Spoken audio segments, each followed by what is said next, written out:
Funding for This Is Nashville comes from you, our listeners, and Music City Prep Clinic, Nashville-based provider for PrEP and offering comprehensive sexual health services in an environment designed to be safe, professional, and shame-free. Learn more at musiccityprep.org. I'm Khalil A. Colonna, and this is Nashville. We are now 8 days into 2025, and as you look ahead, you might be thinking about starting a new career here in Middle Tennessee.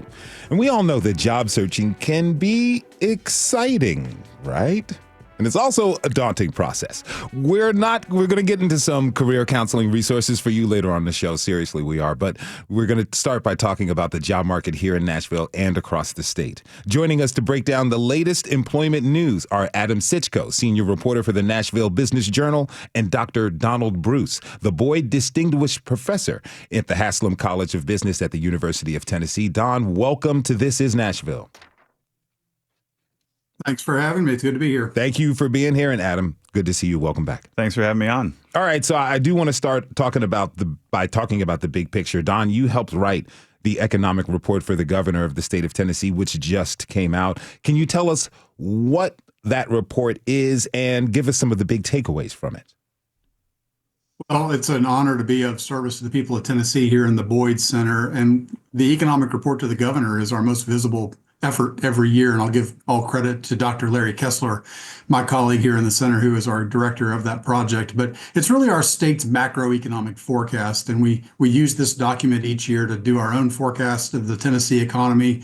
We benchmark that against the U.S. economy. We dig deeply into the housing market and the labor market, and really just look at the major economic issues of the day. And I think this year's headlines would be that while Tennessee is a little bit below the U.S. in terms of current economic growth and employment growth, our forecast actually calls for us to return to a long run period in which Tennessee growth exceeds the U.S. So things are looking really pretty good in Tennessee. All right, that's good news. Now, Adam, in your work for the Nashville Business Journal, you cover the swath of Middle Tennessee.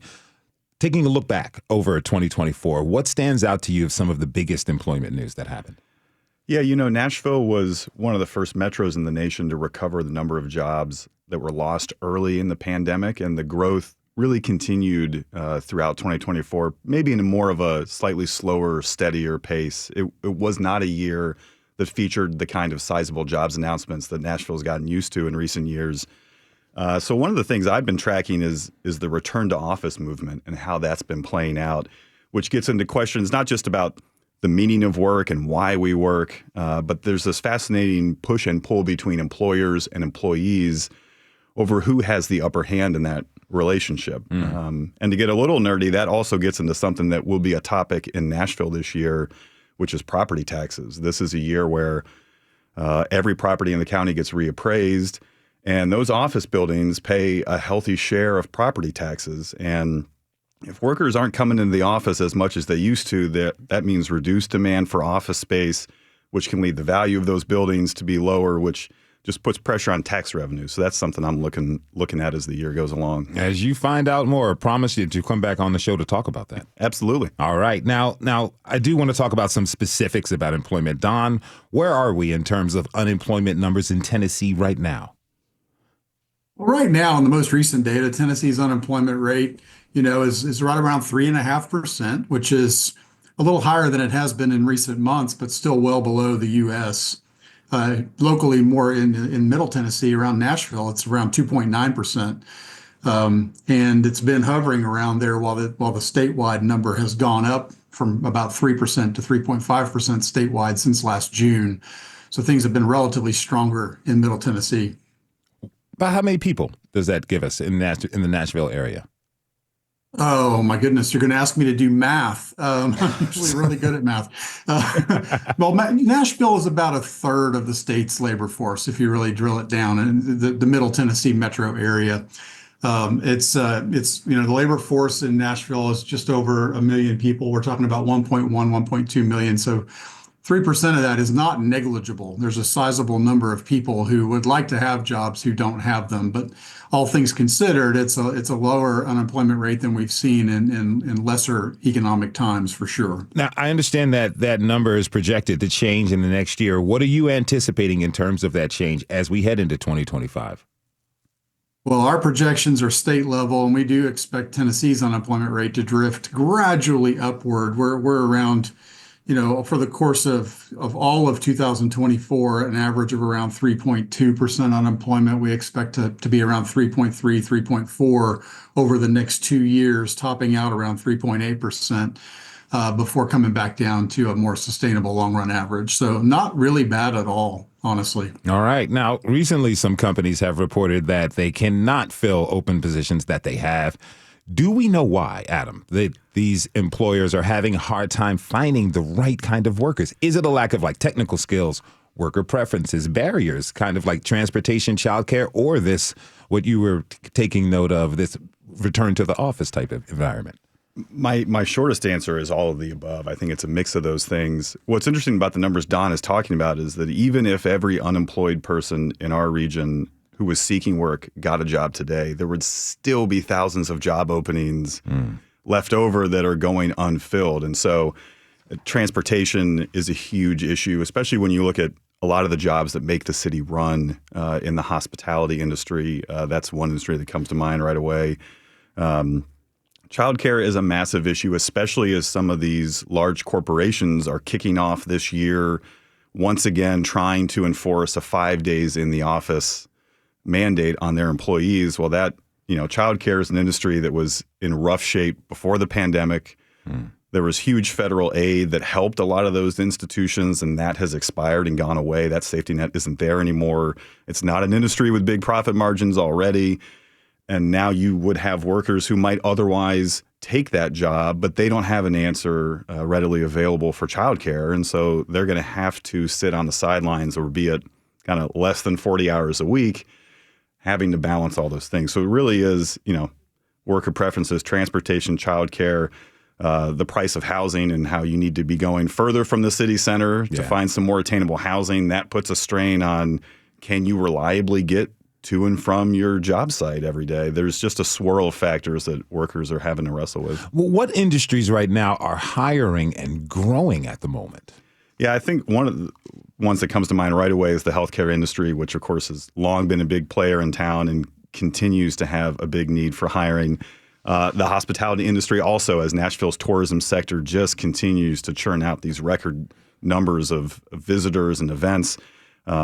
We've seen in the manufacturing space, especially with some of these electric vehicle industry investments that have started to take root in our region, including and especially up in Clarksville and down in Spring Hill. We've seen those jobs increase. There's been, I would say even like a growing presence of shipping and logistics industry companies and jobs that have been growing here in the region as well. Question. What are the largest employers here in Middle Tennessee? Again, unsurprisingly, several of your healthcare companies come to mind: Vanderbilt University Medical Center, HCA Healthcare, Ascension St. Thomas. You also have several big manufacturing or industrial players, including companies like Nissan and Bridgestone that come to mind.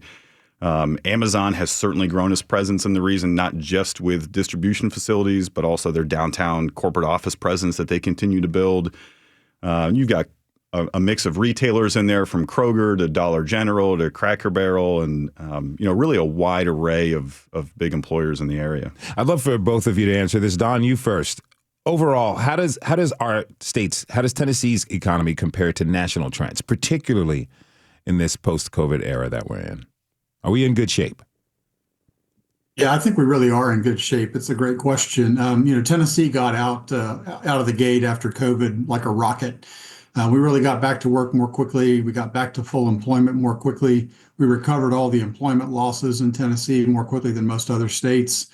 And yet, as the Federal Reserve has raised interest rates, tried to slow the economy down a little bit nationally, I think Tennessee has taken heed and really slowed down alongside. And so while we were the lead horse, if you will, for the first couple of years post-pandemic, we've really kind of slowed down in the last year or two to be more middle of the pack. Our projection, though, is for Tennessee to get back out in front here in the next couple of years and continue to play a leadership role. And that's a function of the tremendous economic growth we've seen with employers moving to Tennessee and expanding operations within Tennessee. So all things considered, the long run picture is very good for Tennessee relative to the U.S. Adam, you concur? I do, yeah. All signs point to continued growth for Middle Tennessee that remains, among the best in the country when you look around. The region continues to be a destination of choice for companies that are especially looking to get out of higher tax environments. But what they're really doing is following where the workers are. They are following the fact that there are a number of people around the company who are continuing to choose to pick up and relocate to our region. And so when you've got that growing pool of potential workers sitting there, the companies increasingly are following suit and shortlisting the Nashville area when they're thinking about where they want to invest. All right, I want to talk about some of the trending topics with employment. Now, Adam, you talked earlier about the return to office and some of the implications there. So I want to move on to Don. We hear that AI is coming and it's going to take an impact. It's going to make a huge impact on the economy and a lot of jobs as a result. Where do you think we'll start seeing the impact of AI jobs here in Tennessee? Well, AI is probably the number one topic for forecasters right now, and we've devoted an entire chapter of this year's economic report to the governor to that issue. And, it's still very early. We're very much early in the adoption of this. And we've, by the published estimates that are out there, only about 5% or so of American employers are actively using AI right now.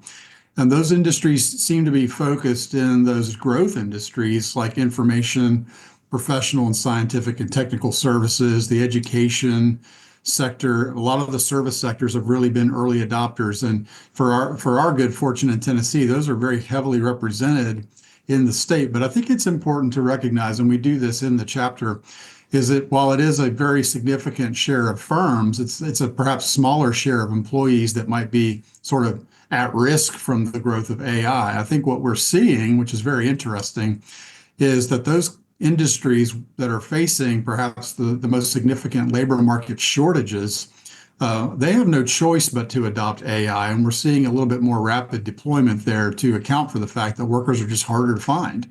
And so it's really exciting to think about how we will harness the opportunities of AI and manage those risks as well going forward. Now, Adam, one of the terms that have been popular for the past several years is the work-life balance. And employees are kind of looking for more benefits and perks with jobs to help support that work-life balance. Is there anything new trending with employer health and mental health policies?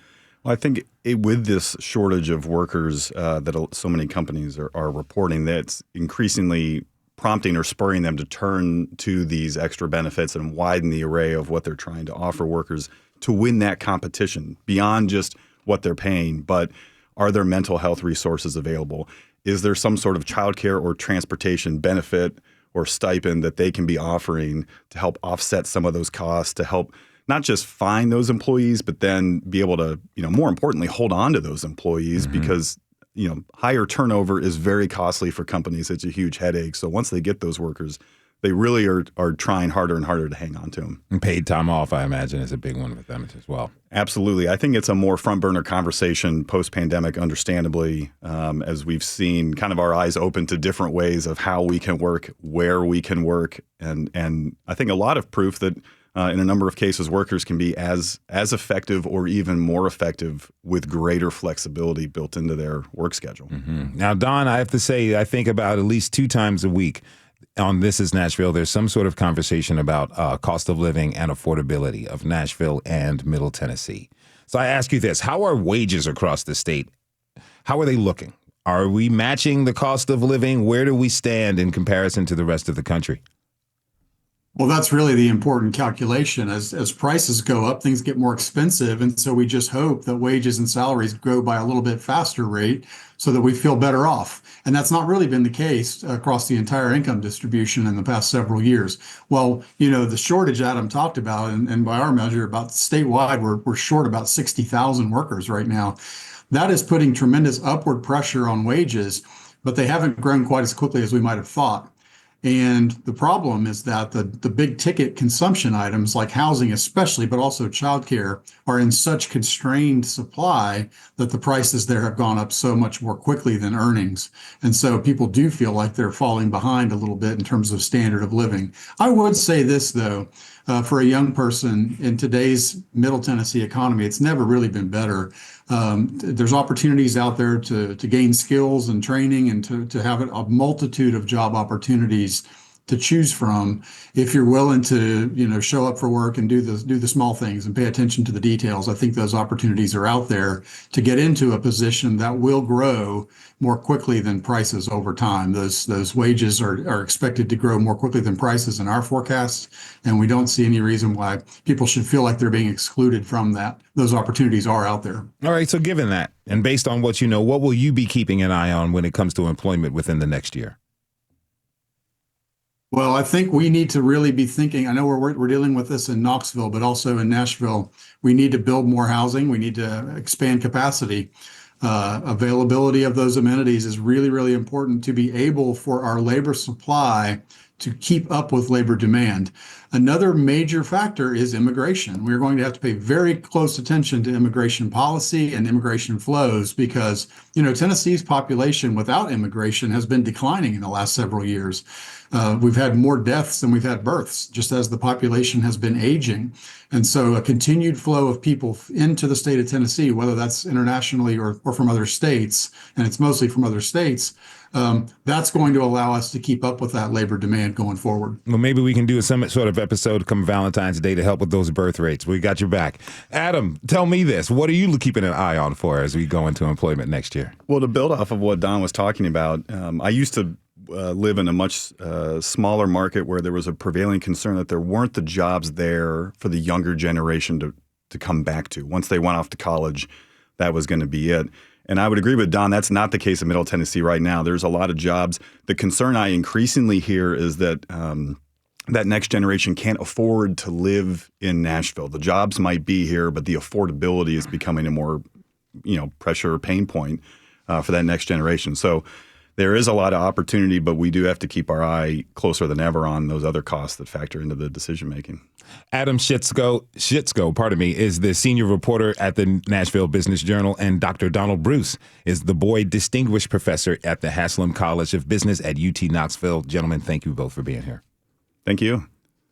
Thank you. All right, we're going to take a short break. When we come back, we'll learn about local resources available to help anyone looking to find a new career path. Stay with us. This is Nashville.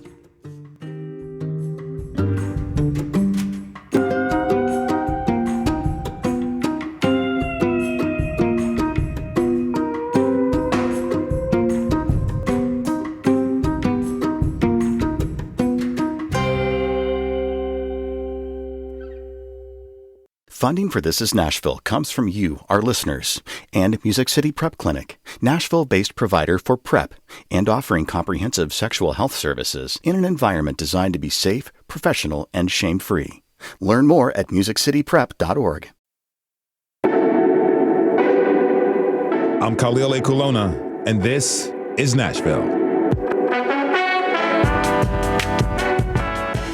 Welcome back. Today, we are talking about what you need to know if you're thinking about starting a new career here in Middle Tennessee. Joining us now to talk about where and how to begin your career search process is Paul Hines, the team lead for the Nashville American Job Center, which is a resource provided by the Department of Labor. We're also joined by Dr. Julie Williams, Associate Vice President of Student Affairs at Nashville State Community College, and as well with Betsy Wills. She's the co-founder of UScience, an online aptitude assessment tool. Betsy she served as chair of the Nashville Public Radio Board. She's also the author of the upcoming book entitled Your Hidden Genius. Paul, Julie, and Betsy, thank you all so much for being here. Welcome to This is Nashville. Thank you. Thank you. Really appreciate it. Okay, so I want to talk overview of the resources. You all help guide people, different ages, different life stages and backgrounds in their career searches with these different resources. I do want to start about getting to know more about what connects people to a new career. Paul, I introduce you as the team lead for the Nashville American Job Center. What kind of services does the American Job Center offer, and who are they available to? Okay, well, thank you. Thank you for having me. Basically, the American Job Center is a collaboration of resources kind of geared toward developing the workforce. Our whole goal is to connect job seekers and employers. We're federally funded, so it's no cost to job seekers to utilize our services.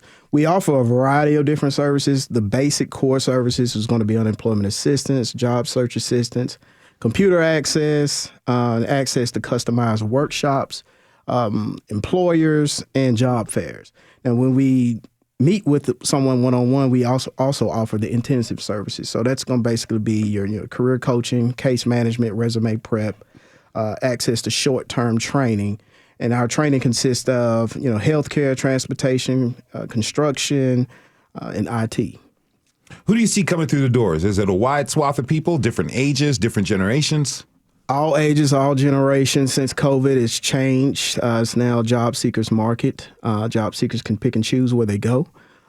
We see a lot of employers coming in looking for job seekers. But we see a variety. High school. We even go into high schools and give them an overview of the American Job Center and resources. We utilize jobs4tn.gov. So if anyone is out there is looking for jobs, jobs4tn.gov is our main resource for our platform that we use. Labor market information. So you can go on there. You can register. You can look up labor market information if you're interested in changing careers. We have, salary information. If you're looking to move to different areas, I can tell you all of that. But to answer your question, all walks of life, everybody comes in, and it doesn't matter, young, old. You said something interesting. It's a job seekers market, so employers are coming to you, trying to find these people, particularly post-COVID. How have you seen the employers' behaviors change in terms of attracting viable candidates that they want to retain? Changing the work environment. Offered incentives, childcare, transportation assistance. Like I said, it's now a job seekers market, so employers, job seekers can pick and choose where they go, so they have to adapt. All right, now, Julie, you work with Nashville State Community College. What kind of career counseling does NSCC offer to people who walk into the Welcome Center kind of right off the street? And as well as what do you offer for the students at NSCC? Well, again, thank you for having me. Our goal is if they come to us early enough, we start the process early. We have a conversation. We have them do the youth science assessment because that gives us a starting point of what are they interested in? What are their aptitudes? It gives us a place to pick their brain of what is it that sounds good to you that you want to do for the next couple of decades. And we talk to them about then what does it take to get to that career? How many years of training, education, what are you willing to do? And what investment are you willing to make in yourself to get to that career? You said something, you asked people, what are you willing to do? What would you like to do for the next couple of decades? But I've seen a change. And since 2007, a lot of people are in jobs for a minute. Couple years, 5 years, they're moving on, getting a wide variety of skills. Have you run into anyone who kind of desires that sort of career path? Absolutely. They come in and they want something short-term for their immediate lifestyle changes that they want to make, that they can get into it. And that's a great starting point because if we can get you a short-term training and get you into a career, then you have the opportunity to look around and go, what is that person doing? I want to get to that position. It enhances and expands your knowledge about what other careers and opportunities are available to you that you might want to then use as the next step. Now, Paul, I understand you all just moved to the NSCC campus. Correct. What was the goal of that? Well, we just wanted to collaborate. We serve the same population. Like I said, the American Job Center, we wanted to be an all-inclusive center. For years, we operated in silos. We had partners.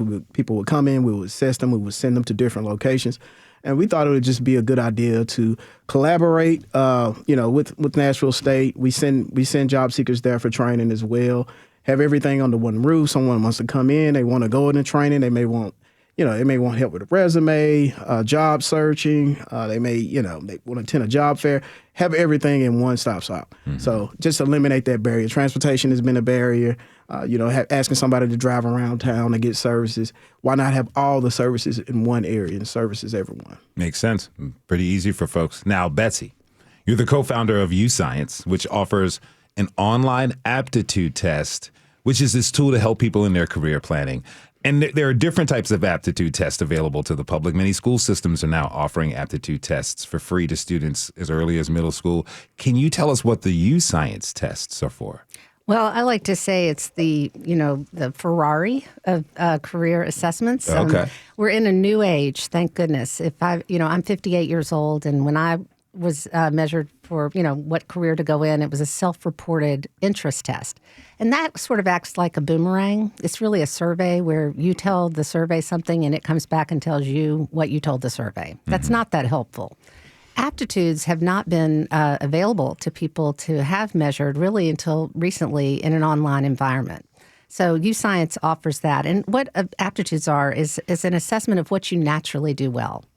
So it could be you're highly spatial. You think in 3D. Well, this could indicate an incredible opportunity for you in a myriad of careers, including architecture, landscape architecture, engineering, all the STEM degrees. But what we have in our country has really been an exposure gap. People don't know what their possibilities are, and aptitudes help unlock that. Now, I remember in the third grade taking an aptitude test, and it comes back with a suggested career for you. Mine came back either an artist, musician, working in media somewhere being the president. Yeah. Okay, well, you knew yourself well. Thank you. Yeah. But more than likely, it actually was a self-reported assessment. And so in an aptitude assessment, you actually have to play games and do things. You can't game them. They're truly objective. I know you would agree with me on that, right? Definitely. Okay, so what's your hope for what people will do with the results, the knowledge of their aptitudes? What do you hope people do with that? Well, the number one thing I hope they'll do is explore. I think we too early lock ourselves into something we've been socialized to think we should do. Our parents did, our next door neighbor, a television show. And when you understand this wide array of possibilities for yourself, which is what aptitude and interest surveys together open up, you have all kinds of data presented now that can guide you on, look into this, look into that. So that's my hope, is that people start exploring with intention, not just leaping into a job because, they want to sleep indoors. We all want to sleep indoors. Yeah. Okay. Yeah. But, the first thing, if you can, is to really make an intentional search. Okay. So all of this takes motivation. Someone gets it. They have a job potential. They understand their aptitudes. You have to be motivated to do this. And everyone has a different motivation when it comes to finding a job, be it making more money. Could it be the status, fulfilling their own or someone else's expectations? I would love to hear what each of you tell people of ways they can find their own motivation. Can you tell me, Jill? One thing we do, we have all of our students register for our first year experience class. And one of the things we talk about at the very beginning is find your why. Why are you here? What is it that is important to you? And it could be wanting to be successful because that's my parents' goal for me. It could be wanting to provide for my family that I currently have. It could be I want to, with one of my children, I want to own a Tesla.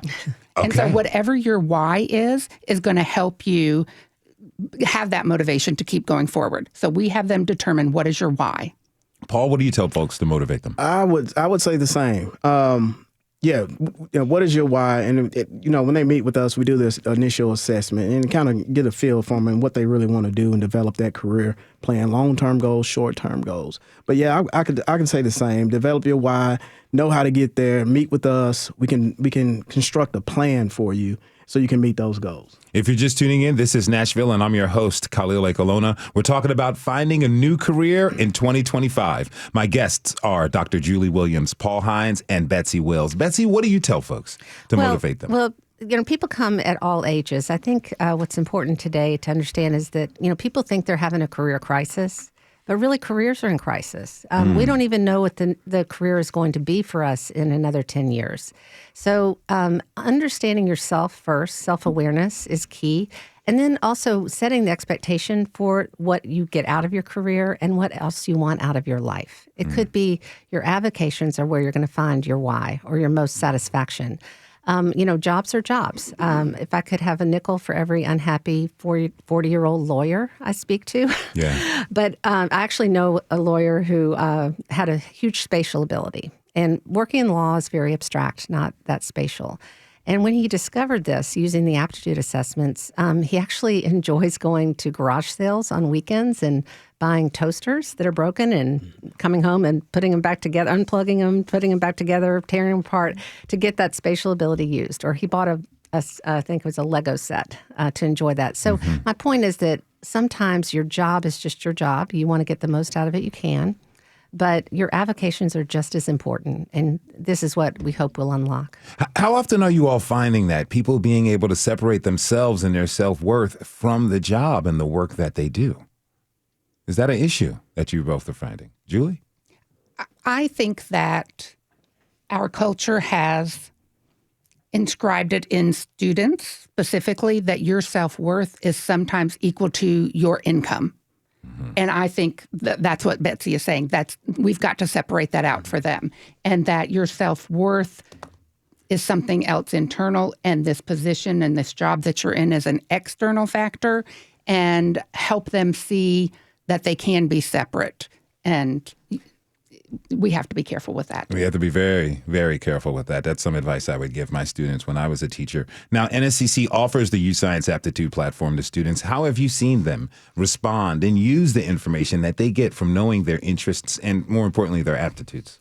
It's really exciting for us, and that's why we've been using it for the last 6 years, is students are not often told you have an aptitude for and then naming a skill. And like Betsy said, they come in with, my mom and dad think I should do this. I've been told that this is a good field to go into, but I don't know for sure what I like and what I'm better at performing in. And so I've had students in my classes be very surprised by the results because it is not related to what they came in with as their major. And it can expand their thoughts on what it is I want to do and where I want to go. It can often reaffirm the decisions they've made. And sometimes it's having a hard conversation with them of this may be your interest, but not your aptitude.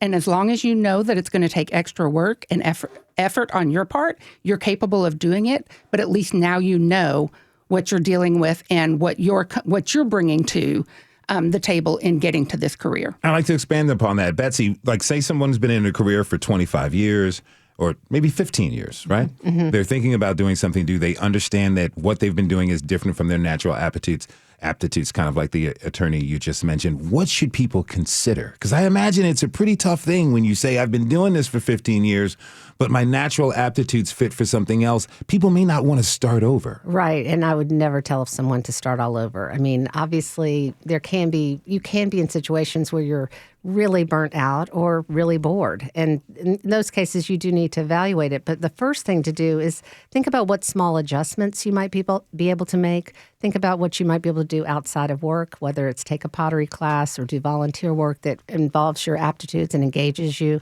or to advocate in the job you're in for some different activities or roles. So, someone who has a writing ability, for instance, maybe they want to volunteer to write the newsletter for the company, or oftentimes even training roles. So they're still in the same job, but adding something that really plays into their aptitudes to make it more enjoyable. Now, Paul, once somebody has a solid idea of their career path or their paths that they're interested in and want to pursue, what is a good next step for them?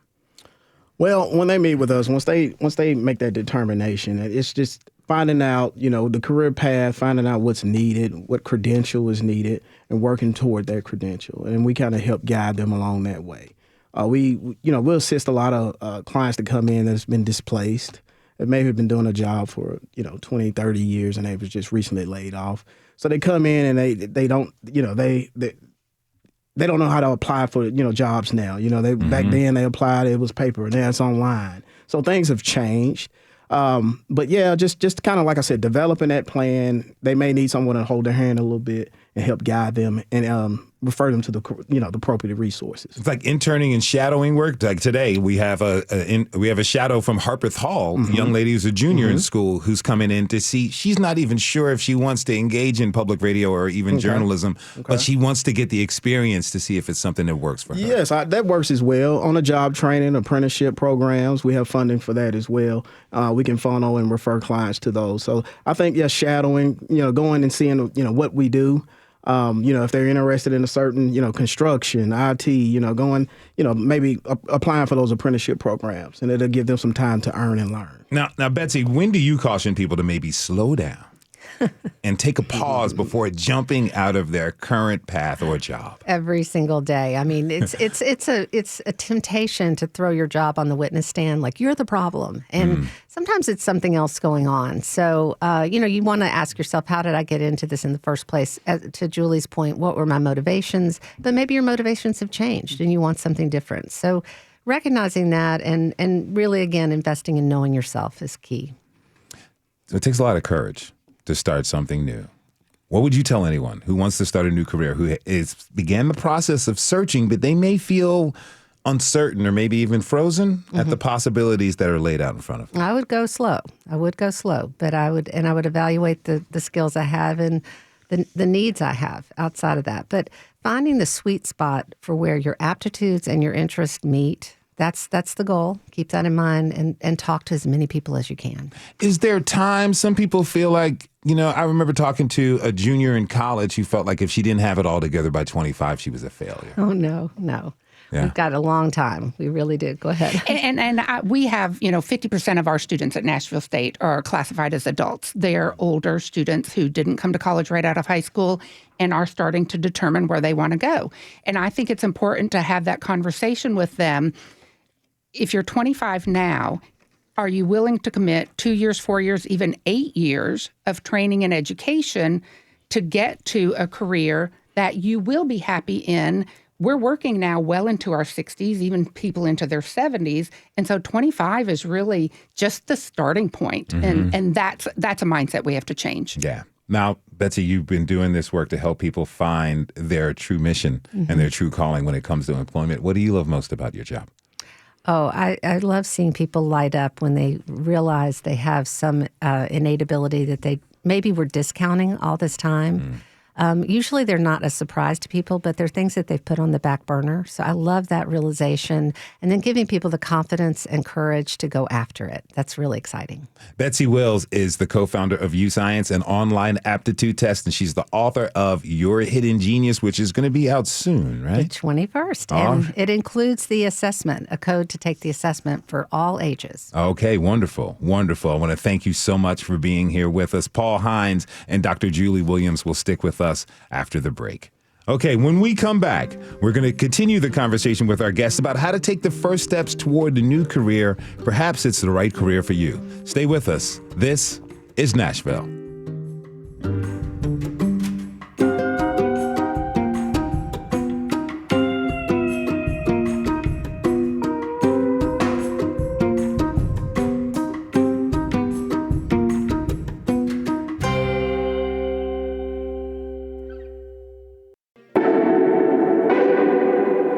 I'm Khalil Ekulona, and this is Nashville. Today, we're talking about how to find a new career here in Middle Tennessee. We're continuing the conversation with Paul Hines. He's the team lead for the Nashville American Job Center, and Dr. Julie Williams, Associate Vice President of Student Affairs at Nashville State Community College. Again, thank you both for being here. I want to talk about applying for the job, because applying for a job is usually a process. It can involve creating a resume, filling out a resume from a specific job post. You're writing cover letters sometimes, or CVs as people are calling them now. I really don't think anyone enjoys writing cover letters or resumes unless they're getting paid for it. It can be intimidating, but it's something that people got to do.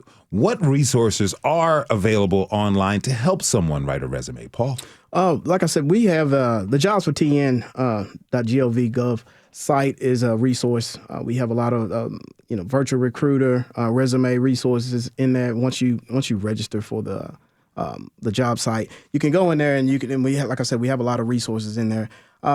If you're looking, for resumes, to build a resume, you can do that. Virtual recruiter.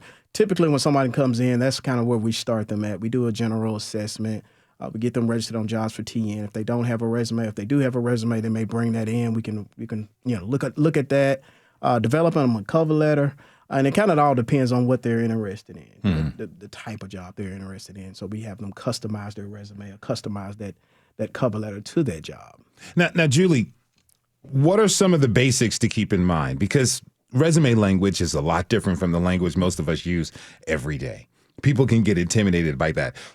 How long should they be? What should people include? And more importantly, what should you omit and not include in there? I think it's really important to tailor your resume to the field that you're applying to, because that's going to dictate what information they want to know about you. And a lot of the length is going to be dependent upon how much experience you have and what information you need to put on there for that job. You don't want to omit anything and leave gaps there if you were working during that time.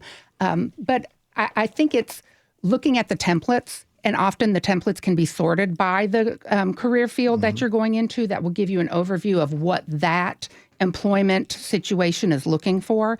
And you start there and then start filling it in. And have somebody look at it, have it reviewed, have somebody evaluate it. Does it make sense? Is it clearly organized? And so there are, if you're a Nashville State student, you can go to our career services office and our staff there will look at your resume and go over it with you. But definitely have an outsider look at it and determine if it looks professional and meets the need of the job you're applying for. I've heard people talk about the infamous gap in employment history on the resume. They're horrified about it. What's a good practice for dealing and addressing that, Paul? I think just be honest. Finding a job is a job. So, if you don't have a job, you're looking for a job, 40 hours a week out there looking for a job, you may have just been transitioning to another job, and it took you a while to find this job. So just be honest in the interview. Just be honest. I've been looking for a job. I've been looking for the perfect fit, and it has taken me a while to find the perfect fit. What are some of the pro tips for cover letters? How long should they be? 1 page. I would only keep them 1 page, maybe 2 paragraphs, maybe 1, specifically to the job that you're applying for. Try to, don't make them sound too, what's the word I'm looking for? Make them tailor the cover letter to, the hiring manager, to the job. A lot of people just use cover letters that they find online. No, I think you need to really customize your cover letter. And I know it can be cumbersome at times. You're applying for a lot of jobs. You're online. But I think you need to change your cover letter for every job that you apply for. Now, what are some of the best places to find open positions? We understand that there's Indeed out there. There's also LinkedIn out there, which I have my feelings on LinkedIn, and people definitely know that now. Where do you recommend students or people just begin looking? LinkedIn is huge, and so a lot of people are going to start there. If they are a student at Nashville State, we have a job board called College Central Network that students can utilize, and that is employers coming to us saying they have openings, and then the students can go in there, filter by their interests and areas, and look for jobs through there. One of the best things, though, other people. Have a contact somewhere. Get to know people that are in the area that you want to work, and reach out to them and let them help point you in directions also. And I understand that both the American Job Center and Nashville State, you all offer regular job fairs. How often do those happen? We're starting to do them weekly. We'll have them weekly now. We collaborate with community-based organizations, libraries, other community organizations, and we collaborate with them and have quarterly job fairs as well throughout the city. But we're starting to do them weekly. Sometimes we'll change it up. It'll be healthcare, production, manufacturing. We change it up to different industries. And Nashville State, because we have 6 campuses, we try to have an in-person career fair at each of the campuses each semester. And then we also do a virtual career fair. Because of transportation being an issue, people might be online students located in different areas. So we do a virtual one at least once each semester also. Now, you mentioned the tn.gov jobs site. Are there any other good places online to find jobs? Like she said, I would say LinkedIn is really good. Just get in the community. I mean, Facebook, other community-based organizations, going to job fairs outside the American Job Center, just networking. Networking is huge. I think networking is huge. Face-to-face interaction, going to places. I know everybody's online, but, face-to-face I think is really good. Finding out the hiring managers. You go to a job fair, they may not have listed jobs that you're really interested in, taking your resume, speaking to the hiring manager. They may not be hiring for a certain job at that time, but just going out networking, meeting people, giving out your resume, and I think that's a good best practice. I've been hearing this trend about employers ghosting people. Because a lot of folks are tired of applying online, not hearing anything back, or going through the process and not hearing anything back. People are showing up, old school style. They're going up to employers and handing in their resumes. They're delivering them by hand. What's your take on that? I'd love to hear your thoughts. That's very hard for us. I will have people reach out to me directly and say, "Hey, I know that you have this position or whatever." I can't speak to them. They have to go through our HR department. And so we really refer a lot of people to our HR department because it is a process. We have some different guidelines being a state agency that we have to follow. And so I think you don't want to become an annoyance and circumvent the system because then they will avoid you. But I think you can find somebody at that company that you can communicate with, that you can find out, who do I need to talk to? How can I get my foot in the door just so they know my name? Because if a position is out there and 50 applications come in, it's very hard to discern between 50 applications. And so it does help to know somebody, but you still want to follow the process. Okay, Paul? Yeah, following the process. With us at the American Job Center, we have a business service team unit. So if someone does walk in and just inquire about, jobs or, hiring, getting on with the state, we have individuals they can give their resume to, and we can advocate for them. Particularly going up to an employer and handing your resume, I'll probably do research first and find out who's the hiring manager instead of giving it to a front desk person because you don't know if it's who hands it's going to wind up in. I wouldn't say I'm against it. But like you said, being an annoyance, that may be a little much. But the more you get out there, like I said, the more job fairs you attend, networking events, even chamber events, I don't see I don't find it's a problem handing out your resume to people. But I'm sorry to interrupt, but sometimes the squeaky wheel gets the grease. Old school, when I was at a college looking for a job, that approach was recommended. Go to places and turn it in multiple times, become an annoyance or a nuisance or become a presence so much that they're like, oh, it's the A Kelowna kid again. We got to give him a job to get him out of our hair. Yeah, you got to get out there. You got to hit the pavement. I know, like I said, applying online is a big thing. That's how I obtained my job. I, went to American Job Center many years ago, met with a career specialist, sat down. I was filing for unemployment, but I had a resume in hand and I gave it to her. And I wound up, a year later, and now I'm in, with the American Job Center. So I get a lot of emails. I get a lot of calls. People may see, my contact information online, and then they may just email me or call me, and I keep those resumes. And, if I get those positions that come in and I feel that you're a great fit for, I'll refer you out. So, it can be beneficial. All right. What do you all recommend in preparation for a job interview? How do you recommend people prepare? Research. It's changed so much. Job interviews can be virtual now. It can be panel interviews. It's not, it's still one-on-one. It can still be one-on-one, but I think you need to be prepared for all different types. Behavioral style interviews. Do your research. Record yourself, so you won't get nervous. Panel style interviews, virtual interviews are really new. Just make sure soft skills, you're there on time. Your background is set up, adequate lighting. Just be prepared. Like I said, it's changed over the years. When I was interviewing, it was just I go in and talk to maybe one or two people. Now you may go into a panel interview with 5 or 6 people, and then you have to know how to work the room. So I just think you need to just engage and find the resources to be a better interviewer. Julie, any tips? Make sure you know the company.